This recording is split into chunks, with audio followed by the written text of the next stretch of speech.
हमारे मुख्य वक्ता सुभाष घई जी भी मौजूद हैं। मैं निवेदन करूंगी विश्वनाथ कराड़ साहब से, राहुल कराड़ जी से कि उनका भी स्वागत, सत्कार और अभिनंदन भारतीय छात्र संसद के मंच से हृदय की गहराइयों से। बॉलीवुड के शहंशाह, निर्माता, निर्देशक सुभाष घई।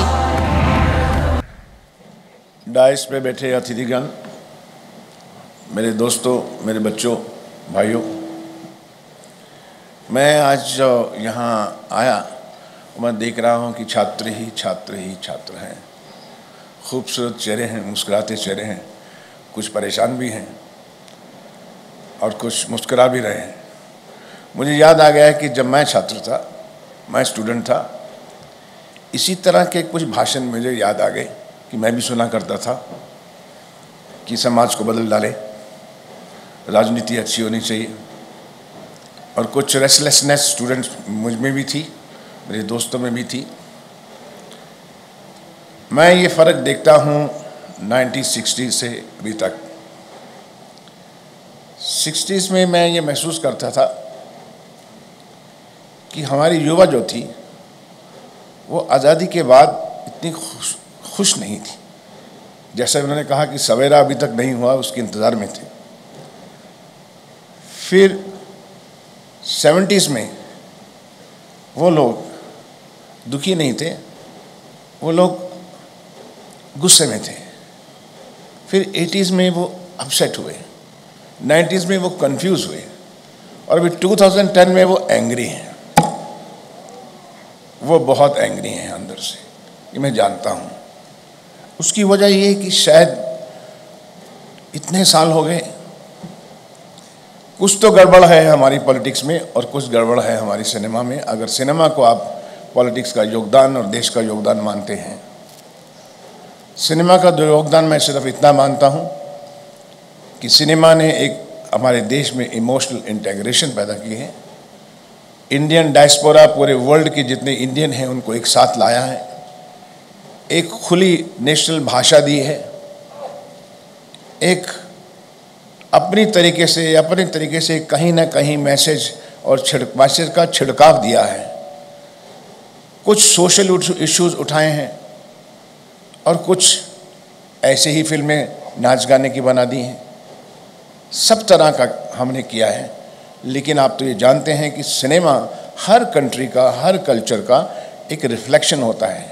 सिनेमा के जो कैरेक्टर्स हैं वो सोसाइटी से ही लिए जाते हैं, चाहे वो ब्यूरोक्रेट्स हों, चाहे वो पॉलिटिशियन हों, चाहे वो अध्यापक हों, चाहे वो डॉक्टर्स हों, वो तकरीबन उन्हीं को उठा के हम थोड़ा सा एनलार्ज करते हैं। We call it larger than life.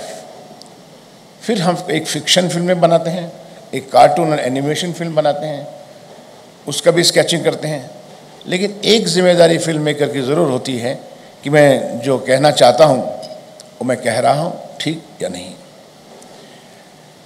अगर आप देखें तो मैं कहूँगा कि पॉलिटिक्स को जो सिनेमा की नज़र से मैं देखता हूँ, वो एक सबसे बड़ा जो कमी रह गई है हमारी पॉलिटिक्स में, कि बच्चों को उन्होंने कल्चरल वैल्यूज़ को मेंटेन करने की कोशिश नहीं की। उन्होंने कभी भी उनको ये नहीं कहा कि आपके जो मॉरल वैल्यूज़ हैं वो चेंज होते हुए देखे। आज क्यों बच्चे चेंज हो गए?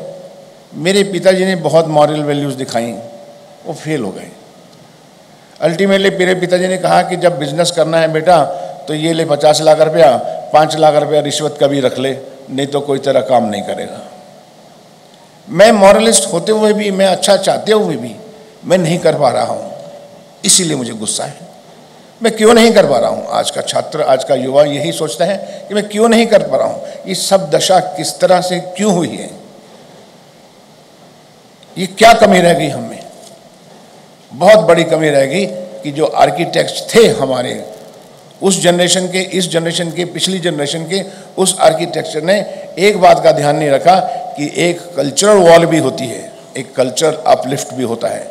हम कल्चर की बात करते हैं, क्या बात करते हैं? अजंता एलोरा, कुछ हिस्ट्री, कुछ पुरानी तस्वीरें, क्या हम देख सकते हैं कि इस साल कल्चर अलग था या अगले साल कल्चर क्या है और कितना आज कहाँ पहुँचे हम लोग।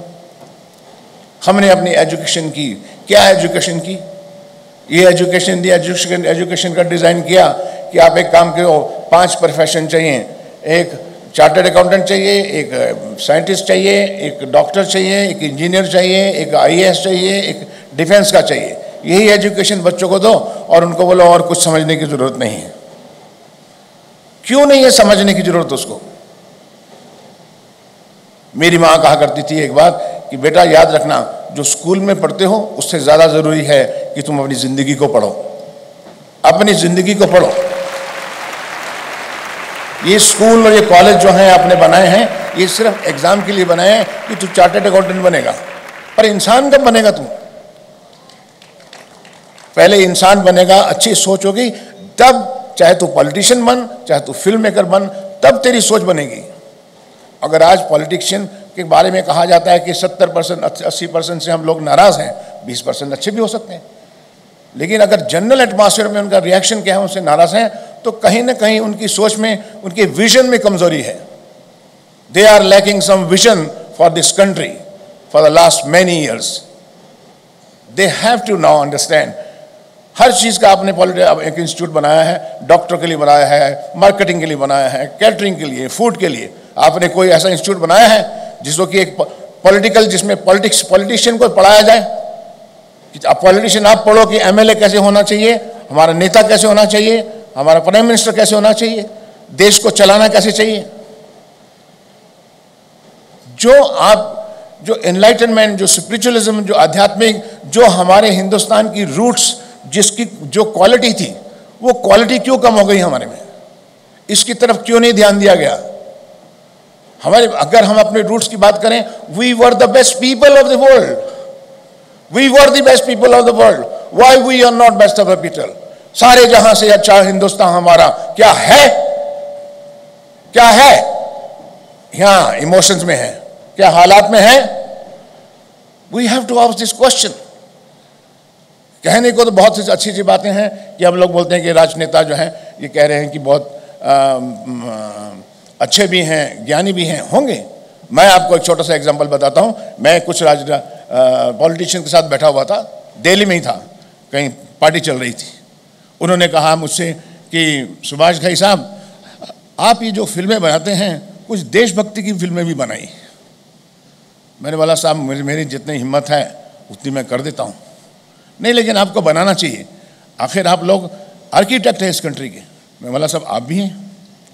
फिर मैंने वो 5 पॉलिटिशियन से, नाम नहीं लूँगा, 5 से मैंने एक सवाल पूछा। मैं बोला जी आपके देश का नेशनल एंथम क्या है? तो हंसने लगे, यार क्या बच्चों वाली बात कर रहे हो। मैं जानता हूं कि आपको मालूम है कि हमारे देश का नेशनल एंथम जन गण मन अधिनायक भारत भाग्य विधाता नेशनल एंथम है? जी हाँ है। आप में से मुझे को इसका मतलब बता दीजिए, ये 2 लाइनों का मतलब क्या है? कोई भी जवाब नहीं दे सका। कोई बाथरूम में चला गया, कोई टेलीविजन देखने लग गया।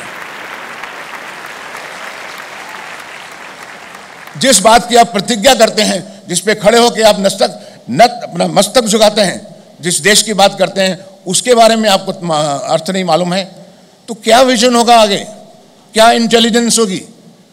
मोर than knowledge and experience, intelligence is required sir. We need our children to think. We don't want job doers, we don't want memory based education. ये एग्जाम है, ये 6 क्वेश्चन के लिए तुमको पूरा साल रगड़ के हम पागल कर देंगे, लेकिन कुछ सोचना मत। मैं जिस वक्त फिल्म इंस्टीट्यूट खोलने के लिए गया, मैंने सोचा कि जब भगवान ने मुझे सब कुछ दे दिया है, अब 25 साल हो गए हैं, इतना पैसा आ गया है, मैं भी आने वाली कुछ जनरेशन के लिए करूं। क्योंकि सक्सेस के बाद आदमी 2 ही रास्ते चुनता है। जब उसको सक्सेस होती है, वो या तो वो पावर हंगरी हो जाता है और सक्सेस चाहिए उसको, और सक्सेस चाहिए, या फिर वो अपनी सक्सेस को शेयर करता है बच्चों से, दुनिया से, समाज से, देश से। मैंने सोचा चलो हम ये करते हैं। 100 साल के फिल्म इंडस्ट्री के सिनेमा में, बॉम्बे में एक भी फिल्म स्कूल नहीं था। मैंने बोला मैं फिल्म स्कूल खोलता हूँ। मैं फिल्म स्कूल खोलने के लिए एक बैग उठाया, कैमरा लिया, मैं 25 देशों में गया। कम से कम मैंने 48 फिल्म स्कूल्स का अध्ययन किया। क्या सिलेबस होता है, क्या टीचर्स होते हैं, ये कैसे पढ़ाते हैं, और कौन सा मेथोडोलॉजी है जिसमें कि हमारे बच्चों का स्किल डेवलपमेंट हो सके। और मुझे ये पता लगा कि हमारी तो टोटल एजुकेशन में ही एक बेसिक डिफरेंस है। हमें बच्चों को वाया है कि रट्टा मार, क्योंकि तुम्हारे ऊपर प्रेशर सिर्फ 6 क्वेश्चन का है। मैं सारा साल तो पढ़ना नहीं चाहता, क्योंकि मैं कुछ आर्टिस्ट हूँ, कोई ये है कोई है। लास्ट मंथ मुझे पढ़ना है और लास्ट महीने में 1-2 महीने में पढ़ के मुझे मेमोरी करके ये जवाब देने हैं, डिग्री लेनी है, नौकरी करनी है। ये मेरे पास एक मोबाइल है, आज है आपके हाथ में। ये मोबाइल आप सब चलाना जानते हैं, लेकिन इसका मैकेनिक बनना है आपको तो 3 दिन में बन सकते हैं। इसका इंजीनियर बनना है आपको मोबाइल का 6 महीने में बन सकते हैं। लेकिन क्या हमारे में से कोई डिजाइनर है? नहीं। ये है एजुकेशन हमारी। We have not produced many thinkers, we need to produce thinkers. हमारे आने वाले बच्चे थिंकर्स होने चाहिए। उनके ऊपर इतने एग्जाम्स का, इतनी चीज़ों का बोझ मत डालिए, इतना परेशान मत कीजिए। Let us revise the whole thing, let us revisit the whole thing. We are trying to compare our country with other countries. We need skill-based education. मैं उसी तरह से फिर मैं आया, फिल्म इंस्टीट्यूट जो है मिसलिंगवुड जो मैंने बनाया, उसके लिए मैं 3 साल मैंने रिसर्च वर्क किया। उसके बाद मैंने खोला, सरकार से मदद मांगी, सरकार ने हमारे एग्रीमेंट दिया। 10 साल के बाद बोला स्कूल बंद कर दीजिए, क्योंकि हम लोगों ने फॉर्मेलिटी पूरी नहीं की थी। ये हुआ इस देश का। तो अब कहाँ कहेंगे? मैं अपनी पीड़ा की बात नहीं कर रहा हूँ, ये पीड़ा हर जगह है, हर जगह है ये पीड़ा। तो अच्छे पॉलिटिशियन जो मैं सिनेमा के पॉइंट ऑफ व्यू से देखता हूँ, तो मैं सिनेमा के पॉइंट ऑफ व्यू से एक अच्छे प्रीस्ट को भी देखता हूँ, एक स्पिरिचुअल नेता को भी देखता हूँ, एक डॉक्टर को भी देखता हूँ, एक आर्मी आदमी को भी देखता हूँ। ये मेरे कैरेक्टर्स हैं, ये मेरे 12 कैरेक्टर्स हैं। मैंने तो कभी नहीं दिखाया कि एक डॉक्टर जो है वो बैंक लूट रहा हो। डॉक्टर को मैं डॉक्टर ही दिखाऊंगा, लेकिन जो हो रहा है समाज में वो तो मैं दिखाऊंगा।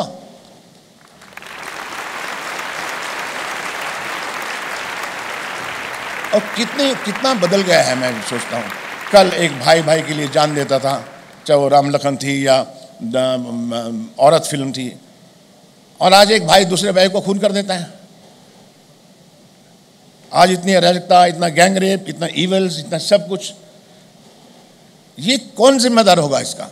मैं ये कहता हूं कि आप प्लीज, छात्रों से मेरी यही है कि जो हो गया सो हो गया। आपको नए तरीके से सोचना बहुत जरूरी है, because you are the architect of tomorrow's. You must know, Bharat भाग्य विधाता, you are the creator of the fate of this country. So you have to revisit the whole thing, develop cultural values, develop moral. It is not a question of legality issue. It's not a legal issue. It is not a political issue. It is not a social issue. It is a moral issue. A moral issue is that I must have human respect. I must have respect for women, from children, for old people. I must have a human love. I must have a human sharing with each other, not grab everything for me. I cannot follow Dil Mange More and kill everywhere, kill everyone. Moral is this, that you have to be human. Human respect, love, share. That is the culture. You have to build it up first. Everything will be all right. Let us build up our own national character first, then giving lectures to others or criticizing others. That is what we have been trying in our own field. Everyone is trying, and I want that all of you should think this way. Thank you.